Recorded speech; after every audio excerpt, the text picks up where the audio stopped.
Itinanghal na ang winners sa Bodycon 2015 competition. Ang winners, nag-share pa ng tips kung paano ma-achieve ang sexy and healthy body. Yan ang chika ni Katatibayan.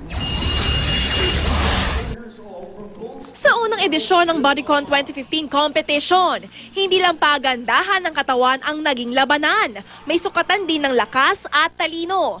Looking good and healthy ang 40-year-old pastry chef na si Christopher Pangilinan. Sa kanyang makisig na pangangatawan, hindi akalaing minsan na siya nagkaroon ng 40-inch waistline. Dahil naman sa pag-eehersisyo, akalain bang 41 years old na si Nadia El Bakri? Motivate other people, whatever the age they are, like they can start working out and be fit and having a healthy life as well. So there is no limits. The main target wasn't to look good, was more to feel good. I think there's a simple formula for that.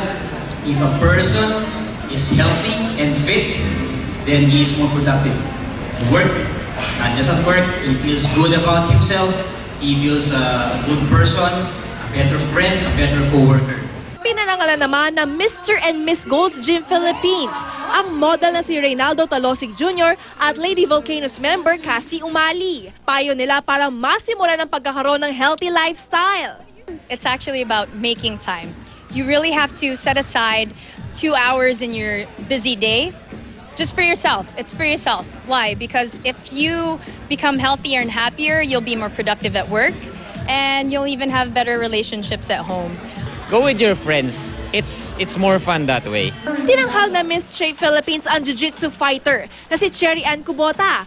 Mr. Muscle and Fitness Philippines naman ang rugby player na si Arnold Aniñon. Katatibayan, updated sa showbiz happenings.